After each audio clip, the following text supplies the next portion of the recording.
new or revised Kenya foreign policy. So then it is therefore my singular honor, as has been asked of me by my big brother in every possible way, to invite Waziri Mkuu, His Excellency Musalia Mudavadi, to speak to us in terms of what you're hoping for us to discuss today. So a good morning to you all. Hamjamboni on this really cold July morning. I'm honored to be here with you to join together in this august assembly really of colleagues and brilliant minds, academics, that have converged to discuss and share ideas and proposals on the way forward as together we think through Kenya's foreign policy and as we walk the journey of reviewing that document and breathing life into it. So the dynamics of globalization are real and affect our daily operations, implementation of our mandates and so on. And this, of course, has necessitated a change in how we do business, in how we think about our foreign policy, in where we want to go as a nation, and how we want to posture for the rest of the world. So as we think through these things and as we relook at our strategies and work to expand our reach and our influence across the world, and as we empower ourselves, both here at Capitol, in our various missions, but also through our diaspora, this colloquium comes, I think, at an opportune time, really, for us to assess what it is that we practice, to take stock of what we've done well, to note the challenges that we have experienced, and new avenues for us to explore and to think about, new areas for us, new paths for us to go down, and finally, for us to project and agree on the implementation approaches that are effective and efficient in execution of our foreign policy going forward. We have to adjust and adapt the way we do things to maybe keep up or probably lead an ever-evolving world. I don't want to say much at this point, ladies and gentlemen. I will be presenting a little bit later, perhaps a little more deeply about diaspora diplomacy. And reflecting on the journey of the last 20 months that we've had a State Department for Diaspora Affairs. So mine is just to appreciate Ambassador Kiruthu and your team for putting this together in such a beautiful way. And going by those here present, it appears it's going to be an extremely exciting and inclusive process. And to just thank the people who are here and say that we look forward to the wealth of information and experience in working through and looking forward to this new or revised Kenya foreign policy. So then it is therefore my singular honor, as has been asked of me by my big brother in every possible way, to invite Waziri Mkuu, His Excellency Musalia Mudavadi, to speak to us. Asanteni sana.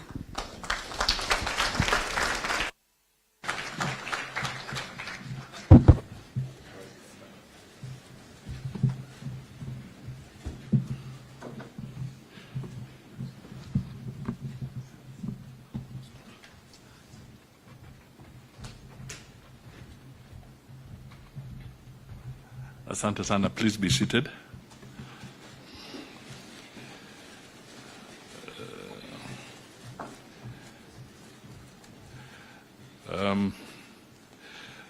Before I make my remarks, let me just tell Dr. Abraham Singoi, it's actually a historical moment.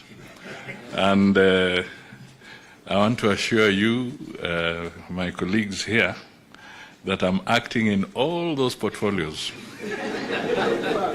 But I have no acting allowance.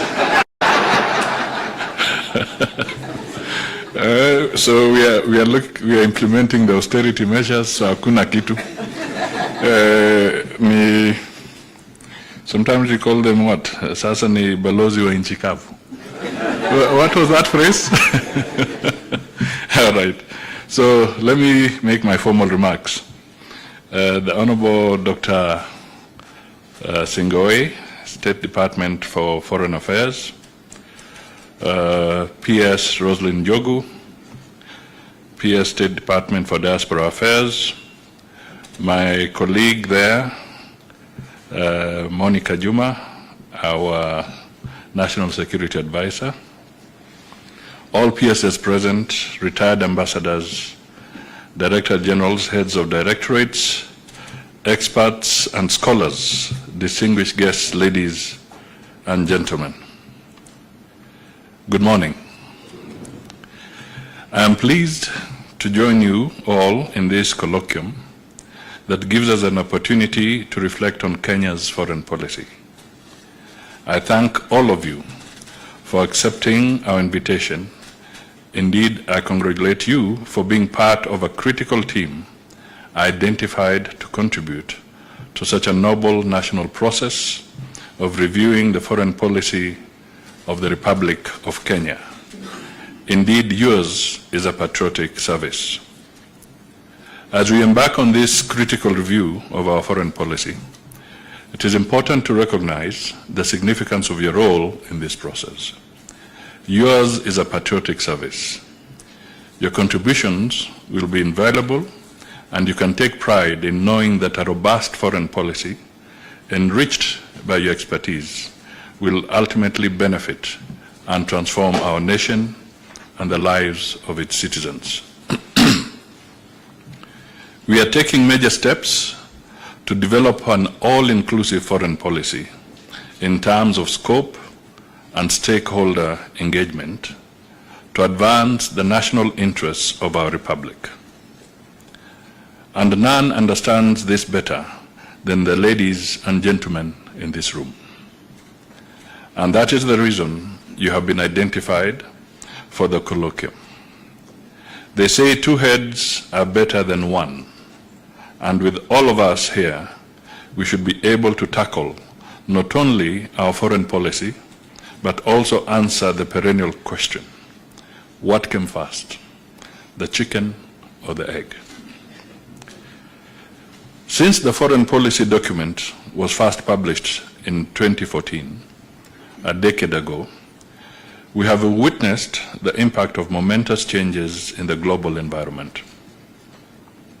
Kenya's national interests have also considerably expanded as our country seeks to play a greater role in international affairs.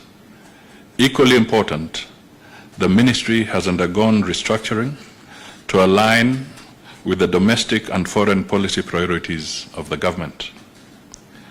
To this end, the review process needs to capture the principles of open governance and public participation. We cannot continue handling our foreign policy as a secret agenda, literally foreign to our citizens. This underscores the need for a sessional paper to bolster inclusive participation, leverage parliamentary democracy to transcend partisan politics in foreign policy projection, and indeed justify funding of foreign policy implementation. Historically, we have had sessional papers in other sectors, including one on devolution, yet none on foreign policy. You are all aware of the public sentiment, especially during the recent political events, where citizens questioned the significance of the President's foreign trips and his energized diplomatic engagements. Kenya cannot recluse itself from the international community. Kenya is in fact not an island, and our President is not Robinson Crusoe living in isolation. His Excellency is more like a captain of a ship navigating with a full crew of millions of citizens whom he must serve and steer towards prosperity. Even those who vehemently protest about the coconuts on the island.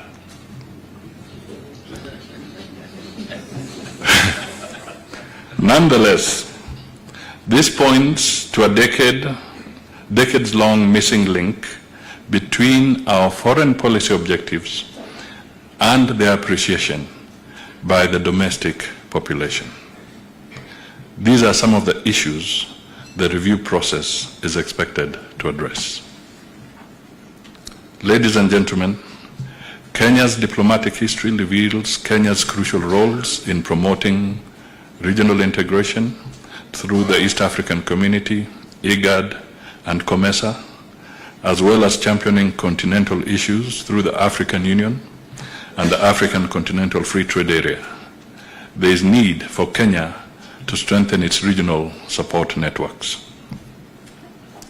Nairobi hosts the headquarters of two global United Nations offices, UNEP and UN Habitat, and the UN headquarters in Africa, UNON, together with over 80 agencies and international organizations. Still, the foreign policy conundrum of our time is that Kenya has to navigate a fluid international environment that is experiencing growing multipolarity and diminishing multilateralism.